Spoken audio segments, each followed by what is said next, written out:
And I don't know if anyone's looked at the sheet and seen this, but Adam does not pick his prospects well. The question is, does Max make the playoffs if he doesn't sell? Good evening, gentlemen. Welcome to the first and hopefully last episode of the Fuck the Nats podcast. That's the thing. It's like when you're me and like you know that you're a fucking idiot, stick with Christian Vasquez and he will lead my team in steals again.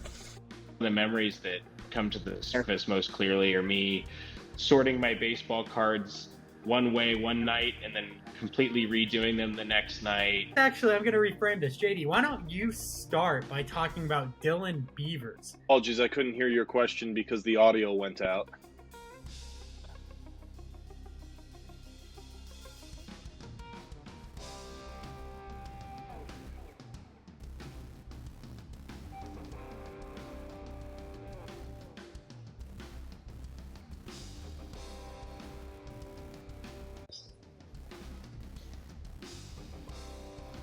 And we are live.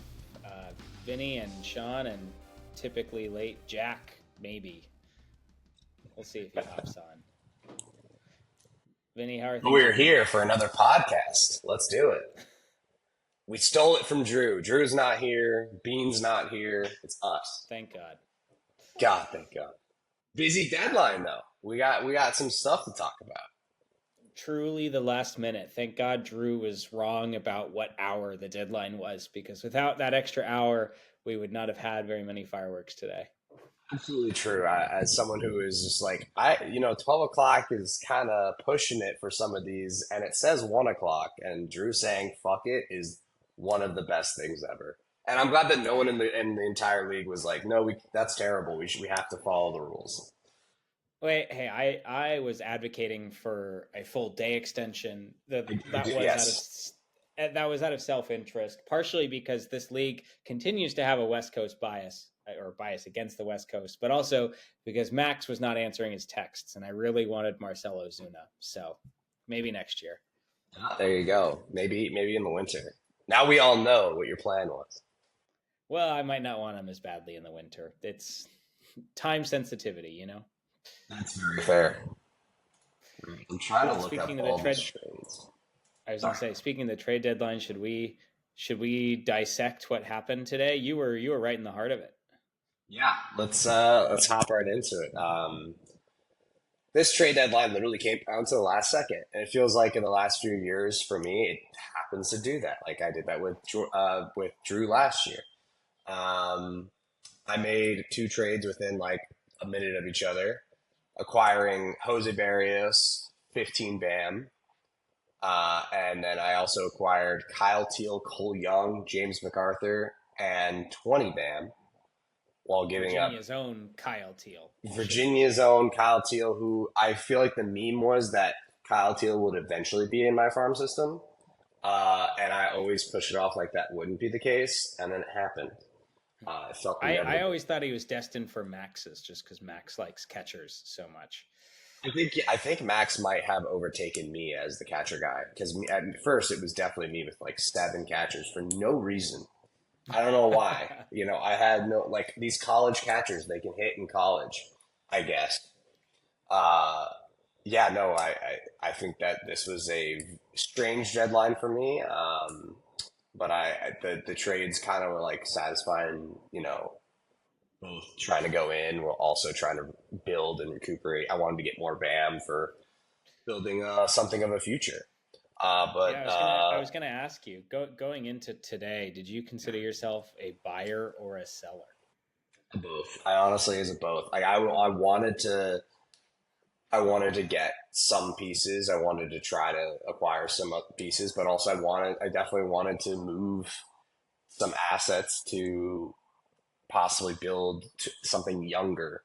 Because I feel like the guys that I have that aren't in the that are competing, that are on the roster, like I think that they're in the middle to older range at this point, with some building blocks for the future.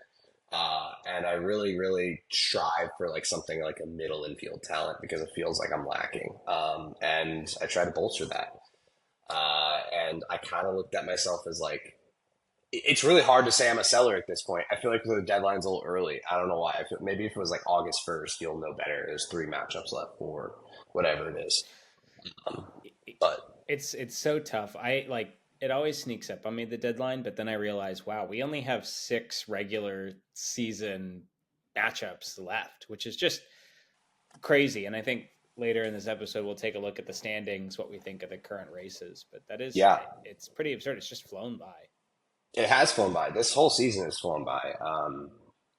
It's crazy to me how long the season is, but also how short it feels.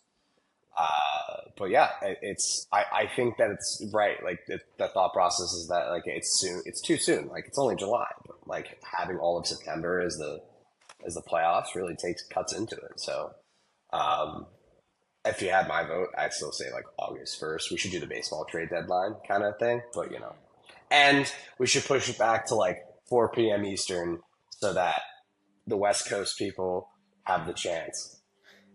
I love it when the East Coast elites take our side. It's a rare thing, but I appreciate it. I'm fully on board of that. Like who cares? Later in the day, and then people can actually look at their phones. I had to deal with 3 people today saying they were working, and I'm like, oh, don't work. Like, what am I supposed to say there? Okay, so of the players you got today, and you did get a good number, who are you most excited about and why? Well, I've been into Jose Barrios for a while, even though he's had his ups and downs. I still think that he's got a pedigree behind him where he's like a valuable pitcher. And at 30, he still has a couple years, I think, of strong value. And I think his start to the season encouraged me. I'm very excited about that. But youth-wise, I'm pumped about getting Cole Young. I wanted to get a young shortstop or second baseman prospect. It looks like he's going to be able to play both. I'm ready to get rid of Gleyber Torres. The experiment has failed, so I'm excited about getting a younger shortstop like that because I have a few in my farm that are about ready to go, and I want more leeway to figure out which one can stick. Right, like I was hoping Jackson Merrill would stay and be a shortstop. Turns out he's an outfielder because fuck the Padres. The Padres love doing that. They take every promising young shortstop and just convert them into an outfielder. Convert them to outfielders. Yes, Tatis couldn't do it for some reason, but it beats the hell out of me because I feel like Merrill would be such a good shortstop. He's so athletic, but what do I know? I'm not a major league GM actually. But yeah, Cole Young's probably my number one. Barrios, Teal. I wasn't a big fan of trading away Ford to get Teal. But I thought it was kind of like a net zero. Like Teal has a lot of pop in that bat, and I had to talk to Jack about like I needed more info on a Seattle Mariner prospect, and he was pretty honest about it, and I was like, all right, it's fine, I'll do it, it's fine, I'll take that net zero pretty much if I'm getting Cole Young out of it, and Bam, I needed to recoup some Bam. So I'm pretty excited about Barrios and Cole Young primarily. But it looks like these weren't the only trades made today. Because coming down the line, we also had a couple more. I know. I wish Jack was on the call because he could talk about his in more detail. But, he seems excited about Anthony Santander. To be honest, like he's just one of those guys that I assume is doing something, but not everything. He's actually apparently, and I was talking to Jack earlier today, has hit 27 home runs, I think, on the year. Yeah. What I found most interesting about that trade, though, and I've been involved in a couple of these, notably the Geloff trade, is I love these like insurance contingencies that we all make now to like make ourselves feel better about the trade. It's like, oh, well, if he's actually not as good as we think, you're going to have to pay me more. It's like, we're sharing the risk here, which I just think is very interesting.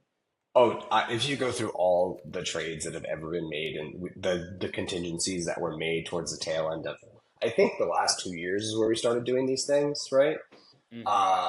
These are wild, some of these. And like in the sheets, reading them, it feels like I'm reading a different language sometimes. Like, I mean, you have one, the RBI to Bam, for for Devers is crazy, but also like that's pretty simple.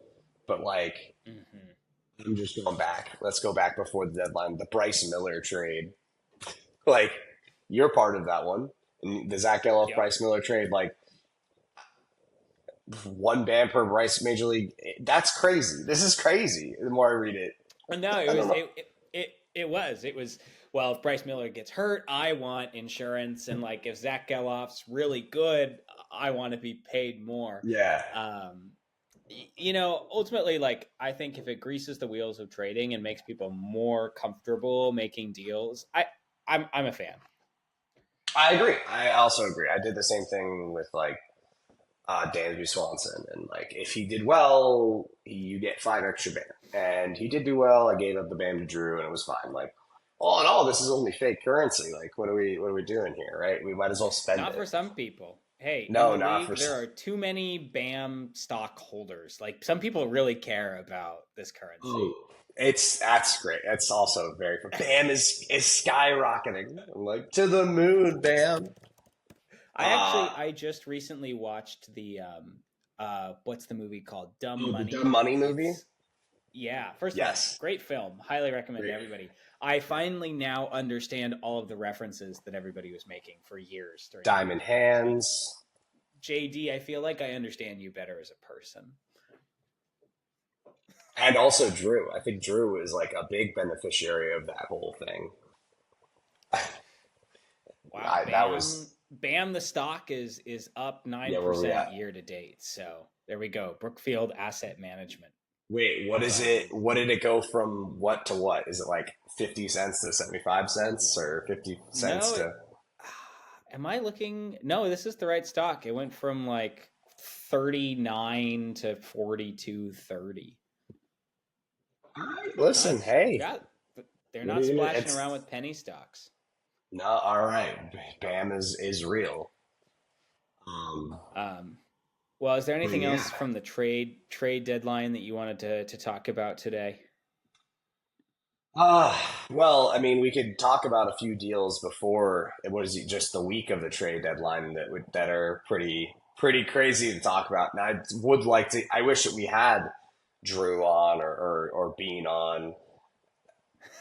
Like, I know it's Graydon's first year. It's his first year in here, and as someone who's played with him in the past with fantasy football, you learn, hey, he knows his way around making a deal sometimes. Sometimes it's better to say no. This one felt like Drew and Bean probably should have said no, right? Like, is it just me or? I mean, I felt like Adam summarized it best when his initial response was, "What did Graydon even give up here?" What did he give up? That's a great question. What did he give up? 35 BAM now, but he still gets 25 BAM in the future? What? Time value of BAM is honestly, like, I truly believe that somebody will someday get a PhD studying the time value of BAM. Of BAM, of a fake currency. This is, I guess, giving up 35 BAM now is a good amount. Yes, because 2 years from now, who knows what it'll be available? Like, who will be available? What will the pricing of it be? I mean, at the beginning, I spent 45 BAM on. No, wait, I spent like 22 BAM on Pache. Joey Bart, that's right. 45 BAM for Bart. Turns out he's a piece of shit. Yeah. Oh man, those old days. Yeah, so I think the summary is like Graydon literally gave up 10 BAM in exchange gets Mackenzie Gore and Gavin Williams, which I mean, like, Mackenzie Gore alone is worth, that dart throw, and then throw Gavin Williams. I don't know much about him, to be honest, but I think the biggest loser of this trade has to be Bean. I mean, Jacob Wilson's not that good. I was trying to trade for Jacob Wilson. I'm not gonna lie with Drew, but like I wasn't gonna spend that for Jacob Wilson. Like, I just learned about him pretty much in this cycle of like, oh, okay, he's a prospect. He hits very well, not for power, He doesn't run, like you said, he doesn't run very well.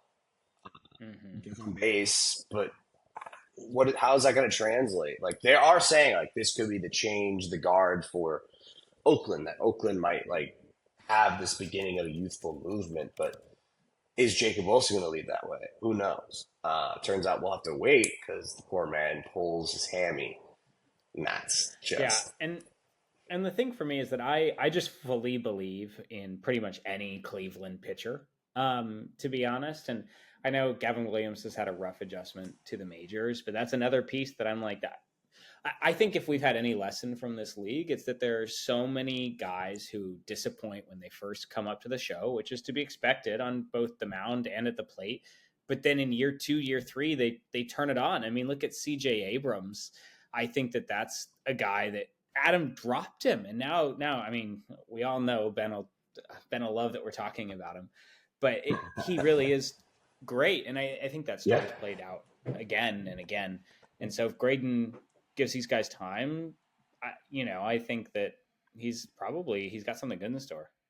no, I completely It's about if you're willing to spend like to keep the time and just let it happen and see what you'll get out of those players. And I think Graydon is in a great position to do so. And I just don't know how he only spent 10 BAM. Like the 10 BAM part. Like, and the man still has plenty of BAM to go and make moves down the road. He's got something. He did say he wants to build up the farm. Last I talked to him. So he's got work to do, but I mean, getting Mackenzie Gore and Gavin Williams is not a bad value. Oh, it's a 2026 winter. Oh, okay, I thought it was 2025 winter, not 6. I'm wrong.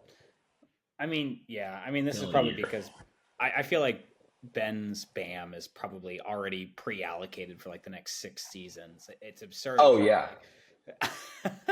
Oh yeah. He has 0 BAM right now, right? That's like check. Probably. I just always assume he has no BAM because he tries to make questionably legal trades. Sorry, I know that was Ryan, but to fill his coffers, a controversy that we don't need to get into. Oh my God! That was great. One thing I do want to talk about today. We just came off a very long week, a very important week with some big matchups. And how can we not talk about Drew's Super Bowl, the end of the drought, Drew's first win against Jack since I think week 3 of 2020. Was that what I read correctly? You got a better bet than me. 4 seasons since Drew last beat Jack. And what a way for it to happen. My understanding is that Jack and Drew were sitting together in Baltimore on maybe Saturday. It was 10-0 last week. Drew eked out a category by that Sunday, the end of a normal regulation week, and then got his ass completely saved by the All-Star break because Jack's team just couldn't hit anything. Apparently Drew did some really great coaching. Took those extra days. Great managerial talent. Maybe that's the manager diff that Jack's been talking about all these years. His team came out swinging, and it came down literally to the final inning of Sunday Night Baseball. But somehow Drew pulled it out because it looked over. Jack had a dream outing from Kenley Jansen in that Kenley Jansen got a strikeout and gave up 3 runs. So the Dodgers had a 6-run lead going into the 9th inning. And what do the Red Sox do? They score 3 runs. And that means that when Daniel Hudson comes in to get the last 2 outs, it's a save. And dude, I'm looking at this now because I just remember looking at the group chat and I didn't even care to look at the scoreboard. I was getting 9-1, so whatever. Holy hell. That's crazy, the difference. 12-12 in save holds, 2 off from Ks. Everything was so close minus RBIs. 18 homers each. Jesus. And mind you, this is after, I mean, we thought Drew had it in the bag because he was only down, I think, 3 strikeouts with Cutter Crawford left to throw. Yeah. Cutter Crawford throws an absolute dud. ESPN Drew's greatest nemesis, gives Drew the win at one point because they accidentally awarded whoever the reliever was that came in for Boston in the 6th inning and got 2 strikeouts. They awarded those strikeouts to Cutter Crawford and then retracted them once they realized Cutter was actually not in the game anymore. So it must have been a long night for Drew, but hey, explains him hating on ESPN more. Okay. Yeah, congrats to Drew on your Super Bowl a deserved win. Your Super Bowl. Have fun in Disney World, and send us pictures with Mickey. Yeah, I would love to see it, honestly. I mean, especially on a 4-3-3 win. Like, oh yeah, dude, that's a woo. Yeah, it's a doozy. Listen, I get it. I hadn't beaten JD in 2 years, so it felt good to get a 6-4 win early on in the season. So I feel it. Good for you. Good. Congrats on you, Drew. And man, the Woo girls really they did something at the deadline. Let's see where it'll take them. Yeah. Were there any other matchups this past week that stood out to you? We were talking before we got on here about Jacob being pretty legit and very, very good at what he's doing and built something pretty quickly. He 9-1 me, and I wasn't surprised because he just maintained this lead. I mean, he had 20 homers, 64 RBIs. My guys just couldn't catch up, and like his pitching was outstanding. I'm looking at this is crazy. The numbers that 111 Ks. I know a lot of people had over 100 Ks because it was 2 weeks. But Jacob is no joke. And I looked at the roster again. I'm just like, he's got some players, man. I'm impressed. I'm definitely impressed. Yeah. No, I think Jacob is for real. I know if Jack were on right now, he would make his bold prediction. Yeah. To make it for him. I'm not saying this is my view. I always think that JD is underrated, most notably by himself. But Jack believes that Jacob is going to meet and beat JD in the conference finals this year. And it's possible. It's very possible. It is.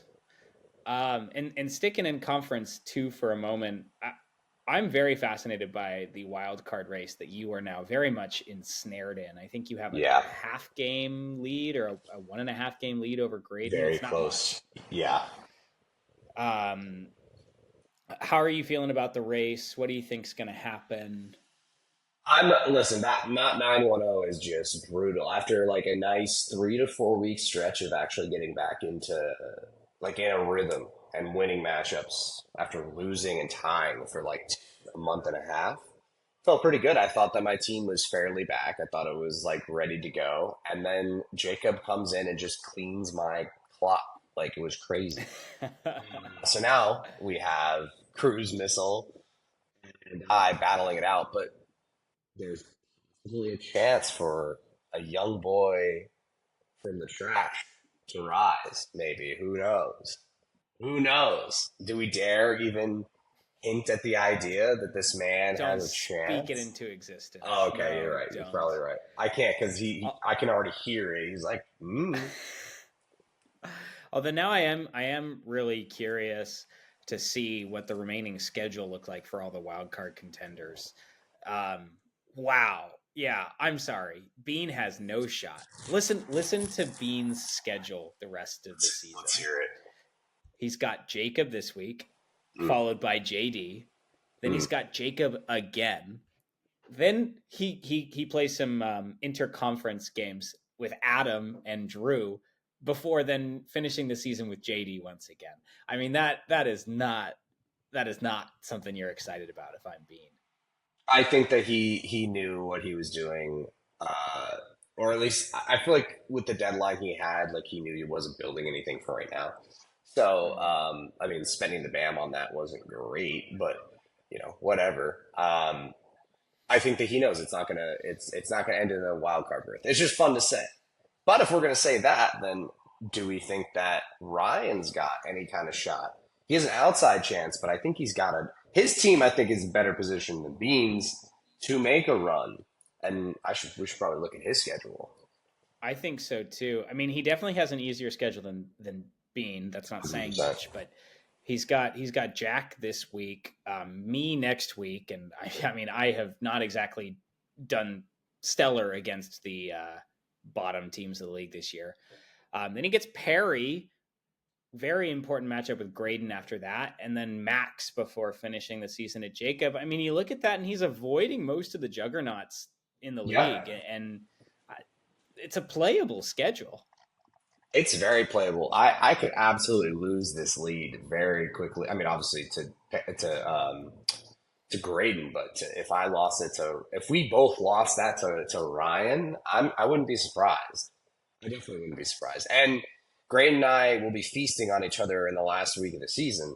So, say it does come down to that for like a three-way scenario, we could both hurt ourselves. And then Ryan at that chance, like you said, who does he play? He plays Jacob. Well, Jacob. Yeah. Damn, that's tough. But by that point, Jacob might not have anything to play for, and so But he's still gonna. Of course he'll play, but I mean, he might use his matchup acquisitions to set himself up for the first round of the playoffs, not to win It's fair. excessively that week. No, that's a really good point. He absolutely does. He could.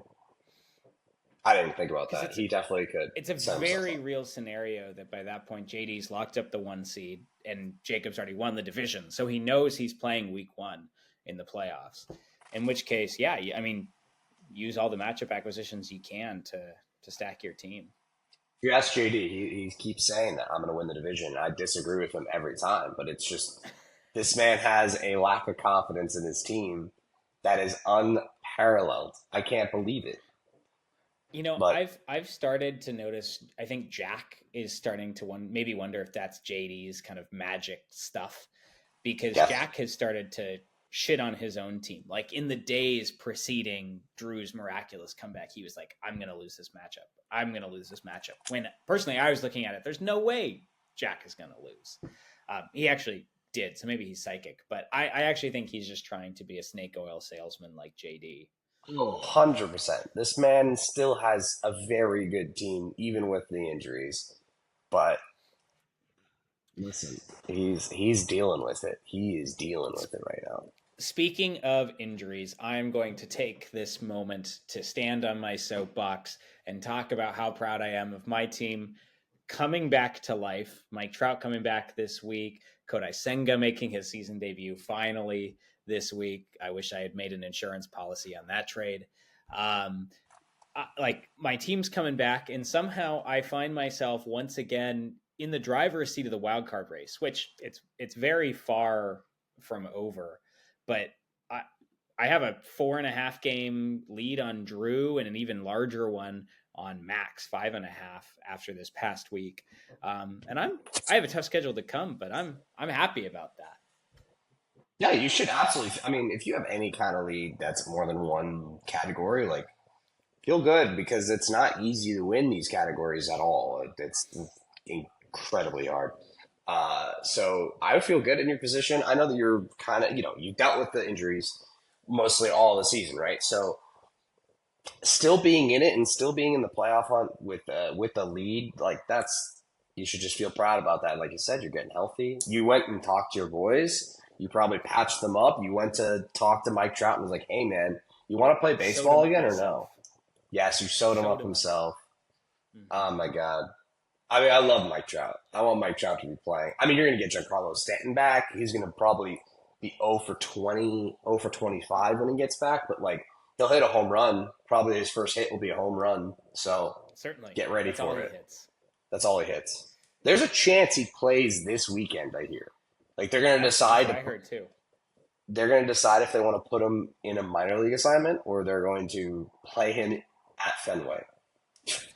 Hey, and I gotta tell you, when my outfield that I'm running out right now is Jazz, which hey, I'm still a Jazz fan. Love Jazz. Nick Castellanos, Ryan O'Hearn, and Jesse Winker, not to mention utility spots of Shea Langoliers and Matt Vierling. I mean, anything helps. Hey, Shea Langoliers is having a good season. He is. He's a prospect who's come back home to me. I famously won a bid on him and had him for the longest time. And then on the Sunday where I had to decide whether or not to Bam Chise tag him, Jack offered to trade 5 Bam to me for his rights. And I was like, sure, because I certainly wasn't going to tag him. And then Jack had to drop another 5 Bam to actually Bam Chise tag him because he didn't want him on his roster. And then he becomes a free agent not long after that, and now he's back home. So I love stories like that. So it was a total 10 BAM waste for Jack. 5 BAM net for you. Well, how much BAM did you spend on him? Do you remember? I think 5. Bang! So it's a net 0, and now you have Shea Langoliers. You're running a 2 catchers setup right now. Granted, Shea is probably one of the best hitting catchers in the league, if not the best. Yeah, I mean, Real Muto is... you can't drop Real Muto. He hasn't exactly been great this year. Obviously, he was injured more recently. So, he's going to be on my team, and we're going to see where I can find a spot for him. I mean, yeah, I didn't realize how bad. He's got no power in RBI production. But Grant, he was injured for a while, right? Yes, yeah, he's... Yeah, what are you going to do? Oh, How do you feel about your... I was just about to ask about that. The JP Crawford as your... I mean, you have Trey Turner. I know that he was struggling for a while. So I could see why your team has been up and down most of the season. Yeah, obviously, I mean... bets. JP Crawford is not my solution at shortstop, and nor is David Hamilton my desired everyday starter at second. But when you think about an uninjured version of my team, my middle infield becomes Mookie Betts, Trey Turner, and Matt McClain, which, hey, I am pretty happy about that. You put in David Hamilton when you need a stolen base.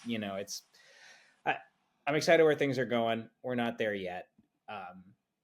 I do on the wild card chase just want to kind of tip my cap to the league schedulers. I don't know if you knew what you were doing when you randomized the schedules or if you did this on purpose.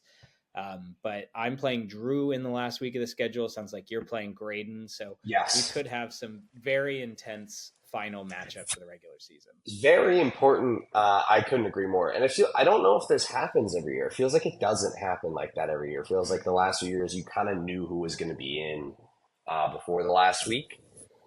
So you're absolutely right. That was great scheduling. Thank you, Drew, JD, Adam, whoever freaking did it. Need this. I know Graydon's going to go all out, and I sure shit going to try. I'm hoping someone comes. I'm hoping Max Meyer is absolutely out of the doghouse that he must be in. He must have fucked someone's mom or daughter or something, because there's no reason that man should be in the minors, especially for the Marlins. But I digress. We talked about Shea Langoliers, how much BAM I got him for. Let's talk about the draft that we just had. I must just state from the beginning, I know nothing about it. I didn't check it once because I have no effective BAM to my name, as Drew rightly called out in my draft grades, which I don't know why I didn't get like a not applicable. I got a D-, but he at least didn't give me an F, because though it looks like I have a lot of BAM, that is really all Perry's future BAM. Exactly. So I do not have much to contribute here, but Vinny, it sounds like you were an active participant. So tell me what happened. So the top end of the draft, to me, feels like it was rather heavy. I felt like these top players have potential to be impactful bats, and more so than the pitchers, impactful players pretty soon. And it looks like a lot of teams now are drafting that way, where they're drafting college bats and college arms early and realizing that they could jump through the systems early, or get quickly, shall I say. And it's kind of the same for us when you're trying to find a player that's pretty fantasy relevant, right? So I'm trying to pull up the 2024 draft order. We got Travis Pizzana from Oregon State, second baseman, the second ever second baseman to go 1-1, which is kind of wild. Going to Graydon for 32 BAM. Surprising for a first overall pick, to be honest. I feel like a first overall pick usually goes a little higher.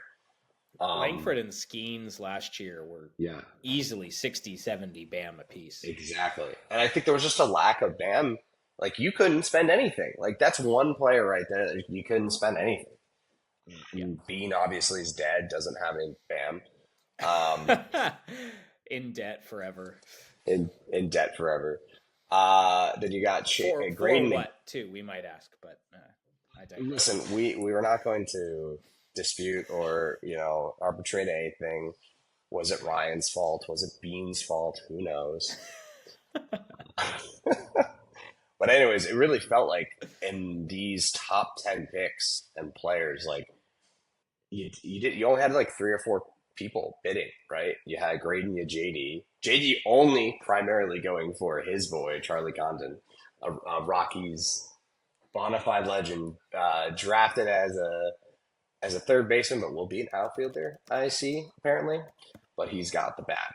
My God, and him hitting in Colorado is going to be crazy. He batted like 430 this year. He hit the second most or the most homers since like Lance Berkman, who back at Rice hit 41 in his junior or senior season, which is crazy to think about. I was able to pick up 2 players in the top 10, and the guy I was primarily aiming for was Cags, Jack Caglianone. That kid I've been watching for 2 years, and I was looking at his stats last year at college, and I was like, man, I don't know where he's going to go in this draft. I assume it'll be a top 10 pick. And I was like already planning on I'm going to use my BAM on this guy, and I did, and that was the most I've spent in years on a prospect. How does it feel? Felt great because you get a guy that you want. It felt good. Do I want to spend 37 BAM? No, but I think it's fake currency. It's not real. It's real to some. It's real to some people, but to me, it's just fake. Right? So just spend it. And why you can hold it. You can try to make it grow, but I'm going all in to get one. And Drew made a good point. He's like, I haven't done this a lot. This is like the second time I've ever spent a lot of BAM on a top pick or a higher pick, or even bid really, because I've been trying to build for the now. I was like always trying to trade my BAM away. So I wanted to like build to have a contender. This time I'm trying to build a farm. And who knows, this kid could come up soon. He might be the next Otani. I don't know if he will be, but he throws 98. He's a lefty, and he has a 70 power tool. That's crazy. That's ridiculous. It is. No, it absolutely is. I've never spent big on a prospect. Actually, that's a lie. I did in the early BAM kind of bonanza days. Right. I think that the most BAM that I ever spent on a prospect, I'm embarrassing myself here, is Oscar Colas. So yeah, it's embarrassing. It was 40, how much? 40 something BAM. I mean, think about what that could have been.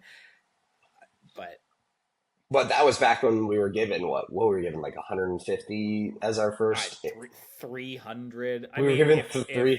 Yeah. If Jonathan VR was worth 115 BAM, we had to have a decent amount in the system.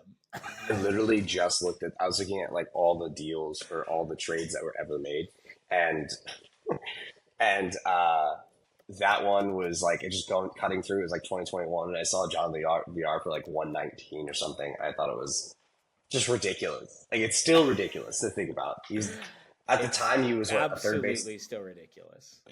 I need to pull up Jonathan's stats. I think he was like a shortstop. Yeah. Let's see. He was acquired in about like 2021, 2022. So at that time, I think it was 2021 because he batted 249. He had 18 homers and 42 RBIs, and he slugged 416. So, and what was his OBP? 322. So that's 119 BAM or whatever it was like 3 years ago. And now it's like 10, maybe. I was told yesterday that Eovaldi is worth 20 BAM, and there's most likely a chance that no contender would want to make a move for him, which is just, I think, funny. But by the way, that list to me was ridiculous. That Drew list was ridiculous. The asset valuation Asset list. valuation. I love it. It's great because it's a great talking point. But really, It's great talking points. I love that they created it. I think the interesting debate there, and this is really where the conversation is, if you look at their values, right? There are a ton of guys that they put at 5, 10 BAM, like that really low range prospects, and even kind of our everyday randos filling out our roster. And then they have guys like Soto, Judge, who are like 280 BAM. right. And it's a fascinating question of like what is the value of a superstar? Like, I know one league member has told me that he thinks the winner of the trade is always, no matter what, the person who got the best player. I would love, absolutely love, for one team to prove that theory wrong, to just like go win this middle market of guys and win a championship with that. They don't have any good names, but they don't have goose eggs in their lineup either. Moneyball. Talking Moneyball for our league. Yeah. I mean, that'd be a great story. I'm like trying to think if anyone has a team kind of close to it. I mean, is Jacob close to that? That was my first thought, is Jake. I'm trying to see if he's got any like primary names. Westberg, I mean, he's up and coming, obviously. Yeah. Yeah, he's got a lot of young good guys, right? Like Westberg, Alvarez, obviously got Jackson Holiday waiting in the wings. Right. But you look at the rest of his offense, obviously Bellinger on Cody, the that's Cody's the only one. Like, really? Evan Carter's still young. Yeah, like this would be the Josh one. Naylor of Adam Green write-up fame. Like, yeah. His pitching staff has more names, certainly. But not still superstar. nothing. Yeah. No. Like Robbie Ray won a Cy Young. Yeah. But like he's injured. He's come back from injury. Like he's. Oh, but he's coming back this season. Wow, he's coming back this week. I dropped him last year, so I wasn't going to hold him that long. My God. I picked him up for a moment and then dropped him. Yeah. R.I.P. to Dustin May. That guy is the one I've held the longest, and I'm glad he's gone. I think we need more gingers in Major League Baseball. You know what? I feel like there is a slight on them for sure. Absolutely. Group. I mean, this year, if you're thinking about like the Moneyball team, Jacob is the biggest contender right now for that. I was at first like glance gonna say Bean, maybe. Obviously, no one's gonna root for him to win the title, but I mean, we're looking at all of his young players. I guess CJ Abrams is like kind of now a name, but like he had to build to that, right? Right. And let's see, looking at his pitching staff, Bryce Miller, yeah, but he's building to it. Spencer Strider. So, you know what? I take it back. He can't do it. Spencer Strider's too good. Yeah, and the interesting thing about Jacob is I think if he were on the podcast and being interviewed, he would say his team's not that good. They're outperforming. Like I'm pretty sure that's what he'd say. And I think everyone's saying that. But you look at his team and like he's only got one guy with more than 20 homers. That's Josh Naylor. Like it really is just fairly consistent production across the board, and it's getting it done. And sure, you could say he's playing in a weak division and that's helping, but I don't know. I think he is the closest thing we have to a Moneyball team. I still don't think he's as good as JD, but I love the story. So I've been a big fan of Team Jacob since day one, really since the Twilight era, you know. Since the Twilight era, I love it. That's a nice one. I appreciate that joke.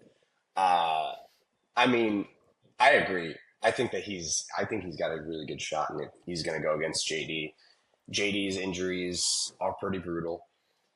And it's just when you got stars on stars like he does, and guys that he has developed, you know, he went and trained with them, he worked with them, obviously.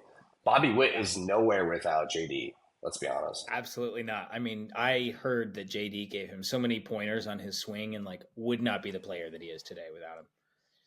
100%. And if only he was able to do that for like a guy like Mason Wynn, maybe tell him to hit more homers. or Vladimir Guerrero Jr. to eat less burgers, like he'd probably be over 100 wins by now. But he's Forget his fantasy team. I just wish he would go across the street to Coors and tell our Rockies to like be better and teach them how. Because God, I wish I liked a different team. that is brutal. I mean, honestly, but it feels like it's mostly the upper management. Like that problem is totally on the owner and the management. Yeah, Chris Bryant deserving of those 7-year deal. so deserving. So deserving. Didn't he come out and say I don't deserve this money or something like that? Didn't he come out and say Did something he? about his I gun? hope he paid it back. I hope that he like finds a nice young player and pays him. That sounded bad. That's like entering Wander Franco territory, but we're not out of it. So Chris Bryant is the headline. Denver Sports 104.3 fan. Chris Bryant all but says he regrets signing 7-year deal with the Rockies. I guess It's at some like- point, hey, it's not about the money. It's like, hey, well, I've already made how many hundreds of millions. I'd Right. like to compete.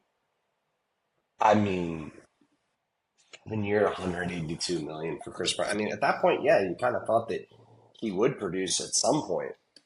But I mean, when you're just broken down, I mean, this is why drafting is important and signing international free agents is so important in developing them so you could have them on that cheap contract. It's the same thing in like football, right? Like you want the football deals, right? You win your Super Bowl with your rookie quarterback versus rookie deal quarterback versus when you pay him.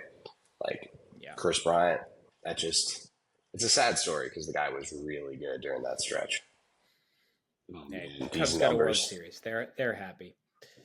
The Cubs are totally fine with him going, and they traded him away, right? I think they traded him to San Fran. That's right. Giants, I believe. Yeah, it's a hilarious headline. He regrets that. I'm sorry. It's okay. You have Condon. He's coming. Who knows? He might play next year.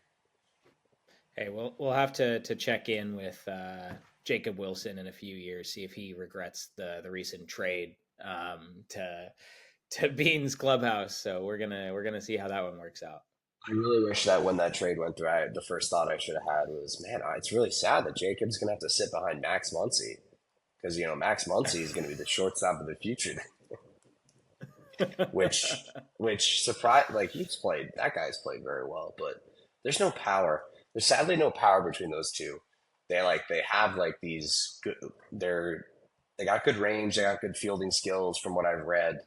The hit tool's there, but the power isn't. And like, they were both high school guys. So it's kind of like they hope and pray. And also, who wants to hit in that ballpark? I guess they're going to be in a minor league ballpark next year, right? Or 2 years from now. The A's are going to just be the Athletics, right? They're going to be in Sacramento, I think, or something like that. One of the minor league ballparks. They'll have like 10,000 max fans for fan seating. It's hilarious. I have to double check this. I went to the Coliseum earlier this year with Jack, actually, and I had a great ballpark experience. I know that Ryan ranked it last on come on. ballpark rankings, but you know what? The heckling was first class. Because they just were just straight up killing it. Yeah, and because it's such a small stadium that and there's no one there, the players could hear exactly what you're saying. For sure. Oh yeah, that makes a lot of sense. I think it was super weird 2 years ago or last year when they did the reverse walkout thing where they all went to the game and it was a sellout. Do you remember this? They did a sellout stadium. They all the fans that had been removing themselves from the team and they just don't want to be there because obviously they hate the owner. They all went to the stadium at once. I think they sold 30,000 tickets and they just all chanted sell the team the whole game. So all these players are just standing out there I'm not used to this anymore. This is weird. What a great environment for Ben's young middle infielders, both of them, Geloff and Wilson, to grow up in. Oh my God. Bean just getting all the strays. I mean, all times. I mean, I All don't right, blame well, him. we're nearing the hour mark. Do you have any final closing topic or closing thoughts for this podcast? All I can really say is that was a fun trade deadline to be a part of. It was fun to see who wants to be contending, who doesn't, who's, you know, everyone feels like it feels like everyone was kind of involved, had a hand in some things to like, so it didn't feel like we didn't have anything going on and maybe people didn't care, but it felt like a GM, like real GM. Like I'm reaching out to people at random times, and it was the most fun I kind of had being in the league, is just feeling like I was a GM today. That's I will awesome. say that, yeah, like that was probably the number one thing. Like I think I texted Drew that. I was like, dude, it feels like it was the most fun I had in a while. Like, so I think that I can't believe the deadline's passed. We're almost the real baseball trade deadline, and that means that we only have what 2 months, 2 full months of baseball after that, or 2 full months of regular season baseball. I can't believe we're It's almost pretty done. absurd. I know. I actually went to the Mariners Astros game yesterday, which was a great game. And it was just Mhm. like I was just sitting there and I was like, man, I love baseball. I think it's such a good sport. I love this league. I know much was made of kind of the competitiveness of the league this season at the beginning of the year. It was like, oh my gosh, competitive balance. We've since seen the big three once again show they're still the big three. But I do want to point out we've got 6 weeks of the regular season left, and 11 out of 12 teams are like very seriously in playoff contention, which is pretty awesome. Maybe I 10. agree. I don't think Bean has a chance, but like mathematically, he's got a real shot. Yeah, you can't say no one's out. No one's 50 games back right now. So, right? I think that's super important. It's very true. I forgot it was the big discussion for the first like 2 months. It's like, hey, everyone's in it. Everyone's looking good. But you're right. Like the big guys are definitely going away with it. But we'll see if us middle of the road guys can maybe cut into that lead. Who knows? Hey, all you need is one good week in the playoffs. And as Drew showed us this week in his Super Bowl, one good week is always right around the corner. All it is, and all it takes is just to get one more category to win a championship, right? Who knows? Who knows? We just need one Cinderella, and then we'll start to believe. Or if it's just going to be Ben. JD and Jack, who knows? But I can't appreciate wait it. to see Ben wearing those glass slippers at midnight. I can't wait. If this man wins, we might as well dissipate. Like, we might as well just give up. We'll all turn into pumpkins. All right. And on that note, it's been a great podcast. Yeah. Thanks for listening. If you made it this long, yeah, thanks, guys. I don't know how to normally close this. I guess we could just basically say, fuck Bean and fuck the Nets, right?